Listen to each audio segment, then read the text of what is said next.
पहले तो जो 3 निफ्टी के नंबर्स आए थे, वैसे ब्यूटीफुल प्रोड्यूसर साहब ने जिस तो दे ही दिया अपने हेडलाइंस में। अब ऐसे नंबर्स आए सारे कि समझ में नहीं आ रहा लाल जाएगा क्या रहा जाएगा। बजाज फाइनेंस एनआईआई में 28% और मुनाफे में 21% का साल दर साल जंप।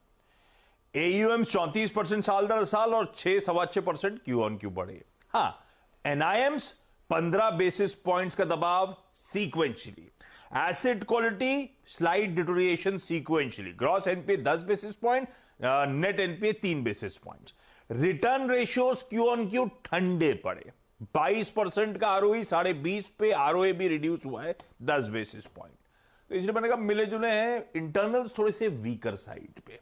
हालांकि ये जरूर कह रहे हैं कि वो जो ई कॉम और इंस्टा ईएमआई कार्ड्स पे रेगुलेटरी रिस्ट्रिक्शंस आरबीआई ने लगाए थे, इन्होंने कहा है कि हमने रिक्वायर्ड चेंजेस कर लिए हैं और आरबीआई का दरवाजा खटखटाया है कि वो रिस्ट्रिक्शंस रिमूव कर दें। आरबीआई अभी अपडेट नहीं आया उनकी तरफ से, तो रिव्यू कर रहे होंगे शायद, तो ये अपडेट आया है। चलिए, दूसरा है इंडसइंड बैंक।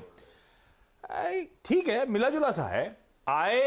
एनआईआई सॉरी, इस केस में 14% बढ़ी। ये शायद स्ट्रीट एक्सपेक्टेशन थोड़ी सी म्यूटेड है।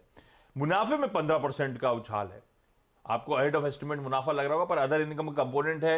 मेरे ख्याल से प्रोविजनिंग भी साल दर साल क्यू ऑन क्यू गिरी है, तो उसने शायद मुनाफे को बम्प अप करा है। एसेट क्वालिटी एकदम स्टेबल, एकदम मतलब 1.92 लास्ट क्वार्टर थी, 1.92 जीए ग्रॉस एनपीए इस क्वार्टर।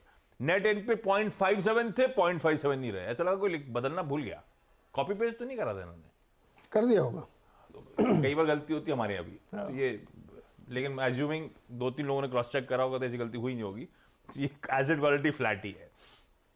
आइए तीसरा, टेक महिंद्रा। डॉलर आए 157.3 करोड़, एक्सपेक्टेड था 155.5, एक बिल्कुल बैंग इन लाइन। और मार्जिन एडजस्ट कर दूं तो 7.4 पे, और 7.4 ही स्ट्रीट एस्टिमेट्स थे। ये तीनों नंबर्स बिल्कुल इसी तरह से आए। एलएनटी टेक्नोलॉजी सर्विसेज की डॉलर आए बढ़ी है, बढ़िया बढ़ी है, 5% के आसपास बढ़ी है। हालांकि एक्सपेक्टेशन भी थी 4.5% बढ़ने की। मार्जिन 30 बेसिस पॉइंट्स गिरे, वो था कि मार्जिन फ्लैट रहेंगे, तो ये भी मिले जुले हो गए। जेंसा टेक्नोलॉजीज कांस्टेंट करेंसी में आए 2% बढ़ी, मार्जिन 10 बेसिस पॉइंट्स गिरे। साइंट आए, अब ये छोटी कंपनियां है, क्वार्टर ऑन क्वार्टर आए तो ठंडी लग रही है। मिड कैप से तो एक्सपेक्ट करोगे आप बेहतर ग्रोथ, इसलिए मैंने कहा समझ में नहीं आ रहा। साइंट 2.2% आय में उछाल है, पर मार्जिन इसके 10 बेसिस पॉइंट्स इंप्रूव हुए हैं।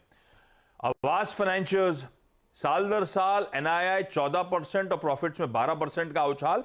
इसका एक आंकड़ा इंटरेस्टिंग था, disbursements Q on Q 39% jump कर गए, वो आंकड़ा। और एसेट क्वालिटी इंप्रूव भी हुई है। इक्विटास स्मॉल फाइनेंस बैंक,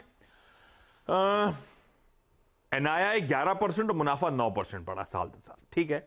पर ओवरऑल डिपॉजिट्स में साल दर साल 43%, क्यू ऑन क्यू 12% का जंप। डिपॉजिट्स में अच्छा मोबिलाइजेशन है, हालांकि एडवांसेस उतना रिफ्लेक्ट नहीं कर रहा है। 23% साल दर साल और 5% Q on Q. Asset quality के आंकड़े थोड़ा सा स्लाइट इंप्रूवमेंट है। नहीं, एनआईएम्स में इंप्रूवमेंट, एनआईएम भी ठंडे पड़े। एनआईएम्स 20 बेसिस पॉइंट ठंडे पड़े हैं, एसेट क्वालिटी स्लाइट डिटोरिएशन है, ये कहानी है। शैफलर के नंबर्स कमजोर हैं, इसमें तो कोई डाउट नहीं है। साल दर साल आय केवल 9% बढ़ी, मार्जिन 100 बेसिस पॉइंट्स गिर गया, मुनाफा 25% गिरा। संदूर मैंगनीज ने कल रात को तड़के पता नहीं 12 बजे शायद अपडेट आया होगा। अर्जा स्टील नाम की कंपनी में 80% शेयर कैपिटल खरीदेंगे, बाकी बचा प्रोमोटर्स खरीदेंगे। अपनी असल में नेट कैश तो है ही है ये कंपनी। जो इस कंपनी को एक्वायर करे उसका टर्नओवर है 2800-2900 करोड़ रुपए का। क्रिसिल, ये जो आजकल चर्चा है ईएसजी, इसकी काम है CRISIL ESG ratings and analytics. उससे सेबी से कमेंसमेंट सर्टिफिकेट मिल गया है ईआरपी के लिए। ईआरपी क्या है? ईएसजी रेटिंग प्रोवाइडर बन गए, एक बिजनेस शुरू हो रहा है, अच्छी खबर। ऐसे बहुत सारे हैं, मुझे लगता है ब्रेक ले लेते हैं।